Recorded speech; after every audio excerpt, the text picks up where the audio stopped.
আসসালামু আলাইকুম এভরিওয়ান, কেমন আছেন আপনারা? আশা করি আল্লাহর রহমতে সবাই ভালো আছেন। ওয়েলকাম টু ইভিএফ ভাই লাইভ জিনের রাজত্ব পর্ব 16। টেকনিক্যাল কিছু ইস্যু থাকার কারণে আজকের পর্বটি অডিও ফর্মে শেয়ার করা হচ্ছে। তবে আজকের পর্বটি খুবই স্পেশাল একটি পর্ব এবং পর্ব 15তে অনেকে কমেন্টে বলেছিলেন সায়েদ আহমেদ ভাইয়ের ঘটনা আরও আপনারা চান, তাই সায়েদ আহমেদ ভাই আপনাদের চাওয়া পূর্ণ করেছে।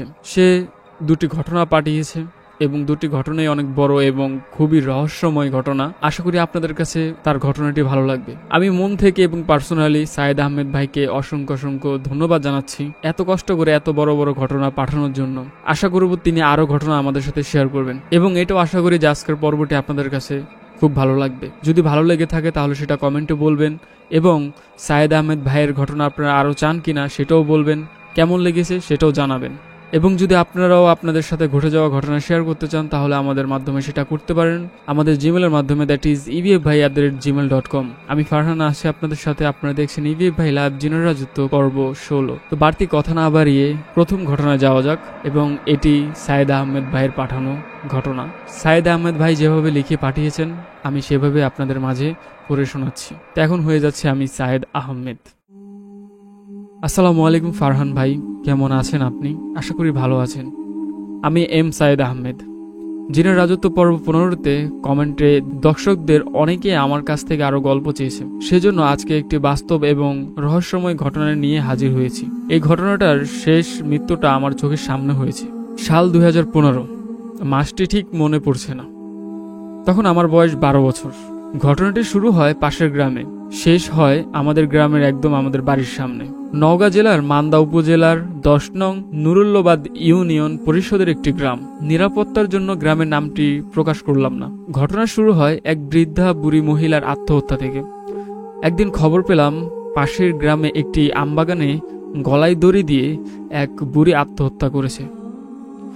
শুনে গ্রামের সবাই অবাক হয়ে বলেছিল, এ তো এমনি 2 দিন পর মারা যেত, এর এমন কি হলো যে সে আত্মহত্যা করলো? তারপর গ্রামের সবাই লাশ দেখে আসলো, লাশ দাফন হয়ে গেল। কিছুদিন পর ওই গ্রামেরই একজন লোক, সে ছিল ওই গ্রামের হাই স্কুলের শিক্ষক।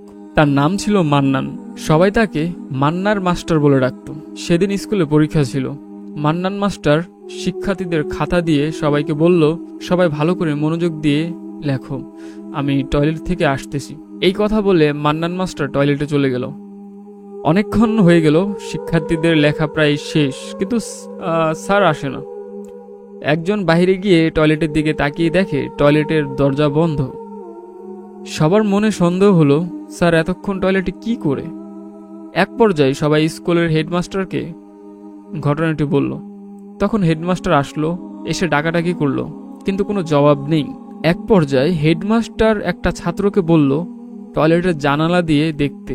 একটা ছাত্র দেয়াল বেয়ে উঠে জানালা দিয়ে উকি দিয়ে দেখতে গেল, কিন্তু যা দেখলো তা দেখে জোরে একটা চিৎকার দিল সেই ছাত্র। সবাই জিজ্ঞাসা করলো, কি হয়েছে, ভেতরে কি দেখলে? ছাত্রটা বলল, ভেতরে স্যার গলায় দড়ি দিয়ে আছে।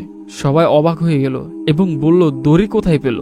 তারপর ছাত্রটা যা বলল তা শুনে সবার চোখ কপালে উঠে যায়। ছাত্রটা বলল, স্যার নিজের ফুল হাতা শার্ট খুলে শার্টের একটা হাত টয়লেটের জানালা গ্রিলের সাথে আর একটা হাত নিজের গলার সাথে পেঁচিয়ে গলায় দড়ি দিয়েছে। সবাই তো এটা শুনে অবাক হয়ে গেল, এটা কিভাবে সম্ভব? এরপর হেডমাস্টার একটা ছাত্রকে হাতুড়ি আর বটি আনতে বললেন। তারপর বটি দিয়ে ঝুলন্ত মান্নান মাস্টারের শার্টের দড়ি কেটে জানালা ভেঙে একটা ছাত্রকে প্রবেশ করিয়ে ভেতর থেকে দরজা খুলে মান্নান মাস্টারকে বের করে মাঠে শোয়ালেন। তখনও ওনার প্রাণ ছিল। উনি ইশারা করে কিছু বুঝাতে চাইলেন, কিন্তু তখন তার জীবন চলে যায়। এখন অবাক করা বিষয় এটাই যে মান্নান মাস্টার আত্মহত্যা কেন করলো? ওনার জীবনে তো কোনো সমস্যা ছিল না, তিনি পারিবারিকভাবে খুবই সুখী ছিলেন এবং ছাত্রছাত্রীরা এটাও জানায় যে টয়লেটে যাওয়ার আগ পর্যন্ত ওনার চেহারায় বা আচরণে কোনো ডিপ্রেশনের ছাপ ছিল না, স্বাভাবিক এবং হাসি খুশি ছিলেন তিনি। কিন্তু কি ঘটেছিল তার সাথে?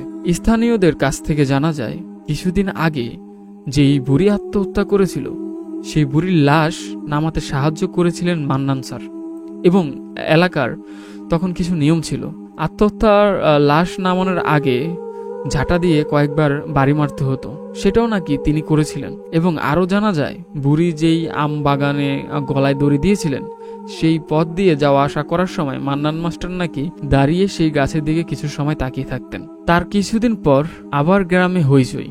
খবর আসলো একই গ্রামের একটা পাগল ছেলে আছে, সে নাকি সেখানকার একটা বাঁশঝাড়ের বাঁশের সাথে গামছা বেঁধে গলায় দড়ি দিয়ে আত্মহত্যা করেছে। সবাই তো আরো অবাক হলো। বাকিদেরটা মেনে নিতে পারলেও গ্রামবাসী এটা মেনে নিতে পারছিল না যে একটা পাগল কেন গলায় দড়ি দিবে, সে এই দুনিয়ার কি বা বুঝে। পরে লোক মুখে শোনা যায় যে ওই পাগল ছেলেটা নাকি যেই বুড়ি আর মাস্টার যখন মারা গিয়েছিল তখন ওই দুইজনের লাশ সে দেখতে এসেছিল। এর কিছুদিন পর খবর এলো আমাদের গ্রামের পশ্চিম পাড়ায় একটা আলোচিত সমালোচিত দম্পতি, যারা অল্প কয়েক মাস হয়েছে প্রেম করে বিয়ে করেছে এবং সুখে শান্তিতে সংসার করছিল, এবং প্রেম করে বিয়ে করার জন্য তারা আলোচিত বা সমালোচিত হয়েছিল গ্রামের মধ্যে। কিন্তু কিছুদিন পর সব স্বাভাবিক হয় এবং কয়েক মাস তারা সুখের সংসার করেছিল। খবর আসলো তারা দুইজন নাকি বিষ খেয়ে মারা গেছে। এটা তো একটা অবাক করা বিষয় হলো, তারা দুইজন বিষ খাওয়ার পর তাদের একটা ঘনিষ্ঠ বন্ধুকে কল দিয়ে নাকি বলেছে যে আমরা বিষ খেয়েছি, আমাদেরকে মেডিকেলে নিয়ে যা। এটা বলার পর তাদের সেই বন্ধু দৌড়ে বাড়ি আসে এবং এসে দেখে তারা মারা গিয়েছে। সেই দিন সেই দম্পতি লাশের কাছে বসে লাশের মুখ থেকে কাপড় সরিয়ে সবাইকে দেখাচ্ছিলেন। আমার বাড়ির এক দূর সম্পর্কের এক মামি, কে জানতো এর পরের টার্গেট সেই মামি নিজেই। তার কিছুদিন পর আমি আমার সেই দূর সম্পর্কের মামির বাড়ির উঠানের পুকুর পাশে বসেছিলাম। হঠাৎ দেখলাম মামি এবং মামির ছেলের বউয়ের মধ্যে কথা কাটাকাটি শুরু হয়। এক পর্যায়ে ঝগড়া শুরু হয়। সেই ঝগড়াতে আবার সেই মামির ছেলে এসে যুক্ত হয়, কিন্তু তার বইয়ের পক্ষ হয়ে। এক পর্যায়ে মামি তার ছেলেকে লাঠি দিয়ে মারে, তারপর মামির হাত থেকে লাঠি কেড়ে নিয়ে সে ছেলে তার নিজের মাকে মারে। এই কষ্ট সহ্য করতে না পেরে মামি বিষ খায় এবং মারা যান। এভাবে এক মাসে 6 জন আত্মহত্যা করে আমাদের গ্রামে, এবং পাশের গ্রাম মিলিয়ে মৃত্যুগুলো রহস্যজনক ছিল। কেন মরলো, কি জন্য মরলো, কেউ আজও জানে না। গ্রামের প্রচলিত ভাষায় সবাই ওই সময় বলতো আমাদের গ্রামে গলাদ্রা নামক জিন শয়তানের আসর পড়েছে, যে তার নজরে পড়েছে তাকেই সে আত্মহত্যা করতে বাধ্য করেছে। এই আত্মহত্যার ঘটনাটি সমাপ্ত এই পর্যন্তই। আমাদের গ্রামের একটা ছোট ঘটনা বলি। অনেক বছর আগে যখন আমার বয়স 10-11 বছর হবে, আমাদের গ্রামে এক মহিলা মারা যায়। কিছুদিন পর মহিলাটার স্বামী অদ্ভুত আচরণ করে। মহিলাটার স্বামী প্রতিদিন রাতে চিৎকার দিয়ে কেঁদে ওঠে আর বলতো ওই আমাকে নিতে আসছে, ওর নাকি একা ভালো লাগছে না, শুধু আমাকে ডাকছে। মহিলাটা নাকি প্রত্যেক দিন তার স্বামীর কাছে এসে বলতো আমার একা ভালো লাগছে না, তুমিও চলো আমার সাথে, আমি তোমাকে নিয়ে যাব। কেউ পাত্তা দিত না, সবাই ভাবতো বউয়ের শোকে পাগল হয়ে গেছে। কিন্তু সবাই অবাক হলো তখন যখন বউ মারা যাওয়ার 40 দিনের মাথায় স্বামীও মারা গেল। ঘটনাটা এই পর্যন্ত থাকলে ভালো হতো, কিন্তু না। ওই দম্পতির এক ছেলে এক মেয়ে ছিল। কিছুদিন পর ছেলে এবং মেয়ে বাবার মতো পাগলামি করতে শুরু করলো। তারা বলতে লাগলো আব্বা আম্মা আমাদেরকে ডাকছে, আমাদের নিয়ে যাবে বলছে। সেই দম্পতি নাকি তার সন্তানদের ডাকতো এবং বলতো আমরা এসেছি, তোমরাও আসো, আমাদের একা ভালো লাগছে না। গ্রামবাসী এবং আত্মীয় স্বজনরা যখন দেখলো, তারা এইবার বিষয়টাকে গুরুত্ব দিল এবং তারা মনে করলো এই ছেলে মেয়েদের বাঁচাতে হবে, নাইলে ওদের বাবার মতো হতে পারে। পরে তারা এক কবিরাজ এবং ভালো হুজুরের কাছে যান। কবিরাজ তার মতো করে কিছু তবদির করেন এবং হুজুর ঝাড়ফুঁক করেন এবং বলেন যে এটা তার মা বাবার কারেন জিন, যা তাদের ক্ষতি করতে চায়। তারপর কিছু নিয়ম বলে দেয়, সেভাবে কাজ করে এবং আল্লাহর রহমতে এখন সবাই ভালো আছে এবং এখনো বেঁচে আছে। এটাই ছিল ঘটনা। ফারহান ভাই কেমন লাগলো জানাবেন, এবং দর্শকদের কেমন লাগলো সেটাও কমেন্টে জানাবেন, এবং আমার কাছ থেকে আরো ঘটনা চাই কিনা দর্শকরা সেটা অবশ্যই কমেন্টে জানাতে বলবেন। ধন্যবাদ, অসংখ্য অসংখ্য ধন্যবাদ সাইম আহমেদ ভাই। অসম্ভব রকমের রহস্যময় একটা ঘটনা আপনি শেয়ার করেছেন। এর আগে সত্যি বলতে আমি এরকম কোনো ঘটনা শুনিনি কোথাও। এটা খুবই রহস্যময়। ভৌতিক কিনা আমি জানি না, ভয়ের কিনা তাও জানি না, কিন্তু রহস্যে ভরা। সাইদ আহমেদ ভাই, আপনাকে ভাই অসংখ্য অসংখ্য ধন্যবাদ। দর্শকরা কেমন লেগেছে সেটাও আপনারা কমেন্টে অবশ্যই জানাবেন। তো আমি এতক্ষণ ফারহান আপনাদেরকে পড়ে শোনাচ্ছিলাম সাইম আহমেদ ভাইয়ের পাঠানো অসম্ভব রকমের রহস্যময় একটি ঘটনা। আপনারা শুনছেন ইবিএফ ভাই লাইভ জিনের রাজত্ব পর্ব 16। এখন চলে যাচ্ছি সাইদ আহমেদ ভাইয়ের আরেকটি ঘটনাতে, এবং এটি আজকের পর্বের সর্বশেষ ঘটনা। এবার আমার নিজের সাথে ঘটে যাওয়া কিছু ঘটনা বলছি। অনেক বছর আগের ঘটনা। আমার বয়স তখন 9-10 বছর হবে। একদিন আমি আমার বড় খালার সাথে আমার খালাতো বোনের বাড়িতে বেড়াতে যাই। আমার খালাতো বোনদের গ্রামে ওয়াজ মাহফিল হচ্ছিল। আমি সবার সাথে ওয়াজ শুনে প্রায় রাত 12টার সময় খালাতো বোনদের বাসায় ফিরেছি। তারপর সবাই মিলে ঘুমাতে গেলাম। বাসায় অনেক মেহমান ছিল, তাই আমি খালাসহ আরও 2 জন মেহমান এক রুমে ঘুমাতে গিয়েছিলাম। আমি আর খালা নিচে শুয়েছিলাম। খালা আমাকে ছোটবেলা থেকে মানুষ করেছে। তখন আমি বেশিরভাগ সময় বড় খালা এবং নানির সাথে ঘুমাতাম। অনেক রাত তখন, ওইদিকে বিদ্যুৎ আসে নাই, ঘড়িও ছিল না, তাই সময়টাও দেখা হয় নাই। হঠাৎ আমার টয়লেটে যাওয়ার প্রয়োজন হয়। আমি খালাকে ডাকলাম। খালা উঠে বাতি ধরালো এবং আমাকে নিয়ে বাইরে গেল। বলে রাখা ভালো, আমার খালাতো বোনদের বাড়ির কাজ চলছে, তাই টয়লেটেরও কাজ চলতেছিল। দিনের বেলায় অন্যদের টয়লেট ব্যবহার করত, আর রাতে খুব প্রয়োজন পড়লে বাহিরে। তো খালা আমাকে তখন বাড়ির কাছে বিলের ধারের পুকুরের পাশে একটা বড় গাছের নিচে নিয়ে গেল। আমি সেখানে বসলাম। হঠাৎ আমি সামনে তাকাতেই চমকে উঠলাম। আমার থেকে প্রায় 2 হাত সামনে একজন দাঁড়িয়ে আছে। ঘুটঘুটে অন্ধকার, সাদা জুব্বা পা থেকে মাথা পর্যন্ত এবং সাদা দাড়ি, সাদা পাগড়ি, সুন্দর চেহারা। এত কাছে তাও কোনো কথা বলে নাই, তাকিয়েও দেখে নাই আমাদের দিকে, একদিকেই তাকিয়েছিল শুধু। আমি তাকে দেখে মনের ভুল ভেবে মাথা নিচু করলাম। আবার তাকিয়ে দেখলাম এখনো সে দাঁড়িয়ে আছে। তৎক্ষণাৎ আমি খালাকে বললাম, আমার হয়ে গেছে, তাড়াতাড়ি চলো এখান থেকে। তারপর রুমে গিয়ে বারবার সেই অবয়ব চোখের সামনে ভাসছিল। আমি এখনো ভাবি কি ছিল সেটা। তো এই ছিল আমার সাথে ঘটে যাওয়া একটি ঘটনা। এরপর আমি আমার সাথে ঘটে যাওয়া আরেকটি ঘটনা শেয়ার করছি। সময়কাল 2023। তখন আমি গাজীপুরে ছিলাম। তখন একটি হরর গ্রুপের মডারেটর ছিলাম আমি। বিভিন্ন হরর প্লেসে গিয়ে ভিডিও করতাম এবং সেটা গ্রুপে পোস্ট করতাম। তারই ধারাবাহিকতায় একবার গিয়েছিলাম এক পরিত্যক্ত শ্মশানে। সেখানে গিয়ে অনেক কষ্ট করে, সাবধানে এবং রিস্ক নিয়ে ভিডিও করেছিলাম। শুনেছিলাম ওই জায়গাটা নাকি খুবই ভয়ানক এবং অনেকে ভয়ের শিকারও হন সেখানে।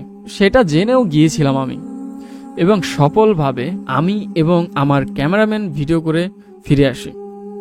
বিকেলে এডিট করে ভয়েস দিয়ে সন্ধ্যায় আপলোড করেছিলাম। হঠাৎ রাত 12টার দিকে আমার ফোনের নেটওয়ার্ক প্রবলেম শুরু হয়। আমি দরজা খুলে দরজার চৌকাঠে বসে আমার কাজ করছিলাম।